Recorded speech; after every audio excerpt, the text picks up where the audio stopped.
understand the experiment that was given by Meson and Stolz, and it is also known as the Meson-Stolz experiment of semi-conservative nature of the DNA. Now, we have studied previously that DNA and RNA, we have seen a comparative study and we have understood which is the better genetic material, and there were some experiments which have proved them also that DNA is a genetic material. Now we are coming to that part where we are trying to understand the replication of the DNA. Now, DNA replication in class 11, little bit idea, we had already studied the cell cycle where we got the little idea that during the S phase, a cell cycle, there is G1, S and G2 phase. The S phase, the DNA replicates. That means the amount of the chromosome which is present in the DNA gets doubled. It is not the chromosome number which gets doubled. It is the DNA content which gets doubled. So here we are going to study in class 12 how this doubling or the amount gets increased and why is it so necessary. But prior to that, it was there was no clear idea as to how the DNA can get doubled. There were various suggestions given. For example, the first one that was given was either, suppose this is the DNA. DNA, you know, it is a double helix, so there are two strands, double-stranded molecule. There are two strands and both these strands are running anti-parallel to each other. This we have already studied in this chapter. So the first probability was that if this is the DNA strand, then it makes another copy of it. Could be. That is the most possible option that can come in any scientist's mind, that this is a pair of chromosome and another copy of that chromosome will be made side by side. Or it might so happen that this is one strand, a copy of that strand is made, so which is, this is the new one, and this is the second strand and a copy of the second strand is made. Or else there was another suggestion which was given, that the strands get broken down into pieces and new parts get joined here.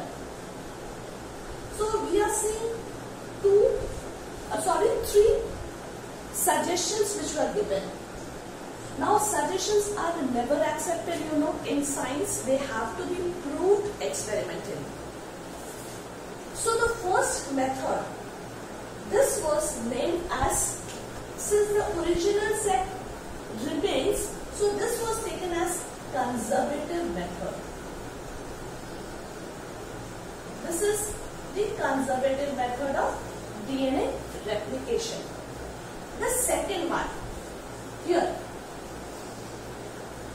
they are saying the original one is there, but its pair is new. So this was termed as semi-conservative. So this was termed as semi-conservative. What about this one? Now this one, since it gets broken down into pieces, so this was, the idea was thought to be dispersive. The dispersive method. This is the semi-conservative method. Now, Meson and Stolz, he performed an experiment in the year 1958. When? In the year 1958. Prior to this, all the experiments done by Griffith, by Hershey and Chase, all were done, and the DNA as the genetic material was substantially, it was proved, and it was accepted that yes, from one generation to the next generation, whatever passes, that is the genetic material, and DNA is which is the carrier of the hereditary, that is the genes, hereditary factors, which is called the genes. Now, what did Messelson and Stahl do? This is very important for us to understand. Now, Messelson and Stahl, they used E. coli. E. coli is a bacteria. It divides every 20 minutes. You have to remember this. This time is very important. That is why this bacteria has been used very often for experimental purpose, especially genetic material, because in 20 minutes you get a result.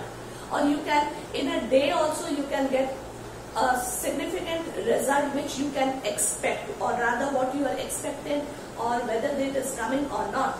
So that can be done. So what he did, he took E. coli and he grew them or allowed them to multiply in ammonium chloride, NH4Cl. Now this NH4Cl was different. It was actually N15 loaded. N15 loaded, that means it was marked with heavy nitrogen.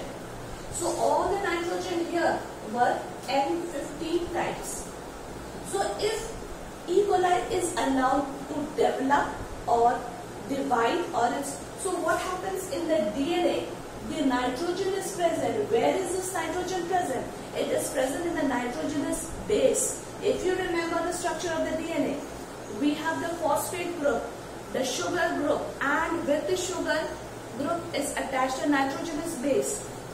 There the nitrogen is normal nitrogen, which is N14 nitrogen, and here the N15 is the heavy nitrogen. So heavy nitrogen was used. So in the E. coli, the body of the E. coli, all the DNA that was present now after many divisions were all N15. So this was all N15. Clear? So this is a heavy nitrogen. So this is the E. coli. Now, after this, what was a method was also kept in mind, that is cesium chloride density gradient method. Now, this year 1958 was a year when much still, if you say technically, we are what we are now, it was very backward, you can say, or technically it was not advanced. So this method was there. Now we have the gel electrophoresis method. But at that time, this density gradient method is what? The entire material is taken and it is centrifuged, and according to density, the particles separate out. The heavy particles will be below and the lighter particles will be floating on top. So here what he had done, number of E. coli he had taken, and in this gel, that is cesium chloride, he got them fixed in the cesium chloride gel, and he allowed and he followed the density gradient method. So what did he got? What did he get? He saw that in the test tube, the DNA N15 were present in the lower region because they were quite heavy. So this, he noted the place or the point where the DNA is obtained in a test tube. Now comes the second part of the experiment. He took a few samples of this E. coli. So what he did? So this is the E. coli, a few samples, and he allowed them to multiply. So this E. coli,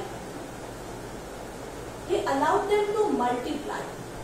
Now this was not used, it was normal multiplication.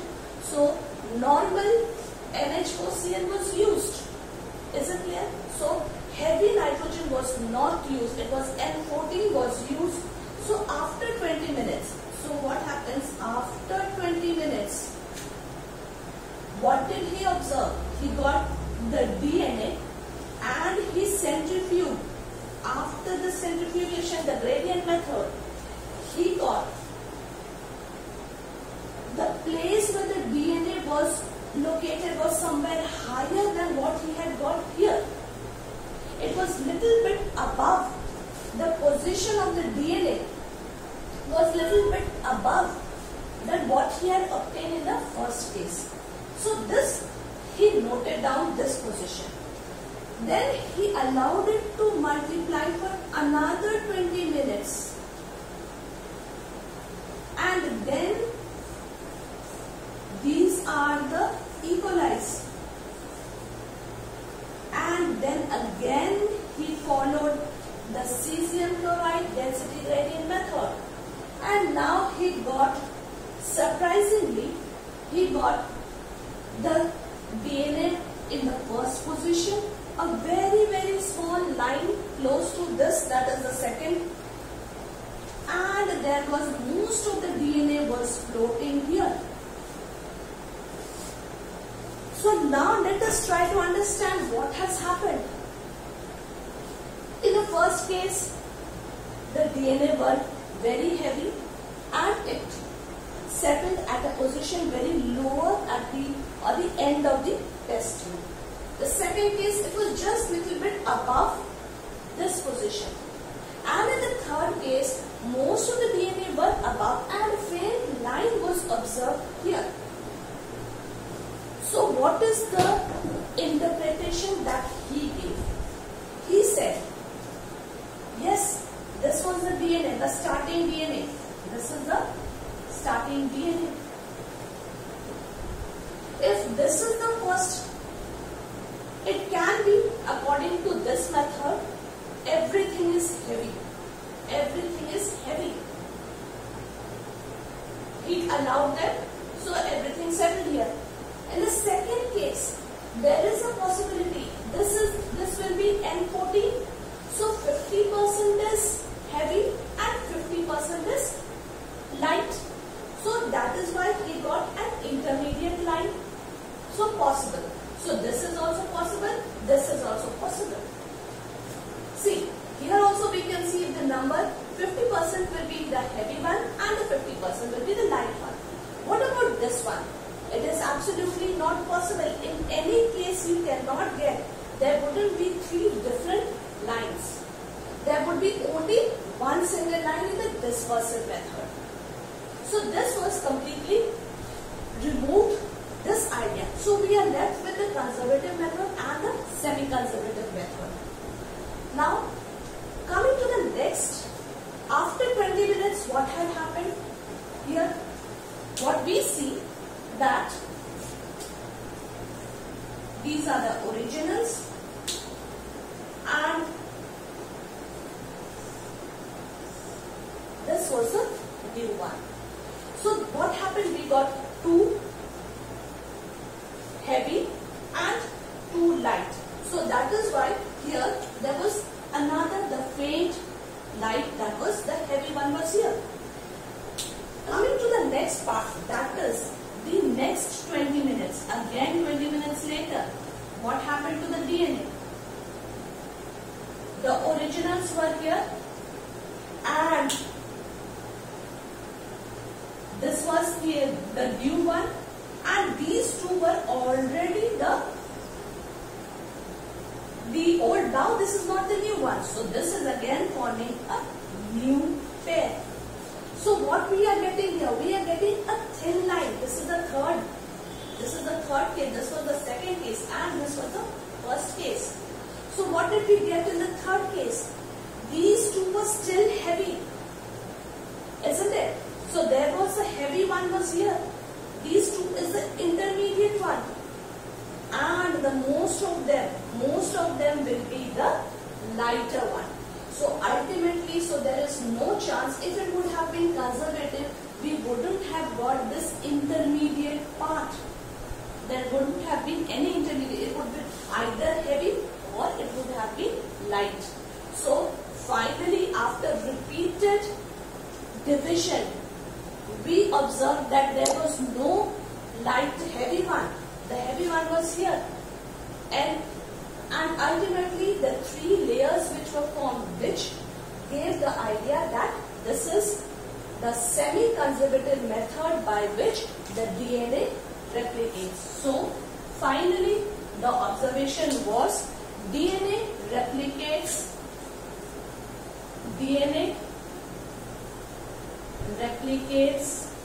by semi-conservative method. Okay.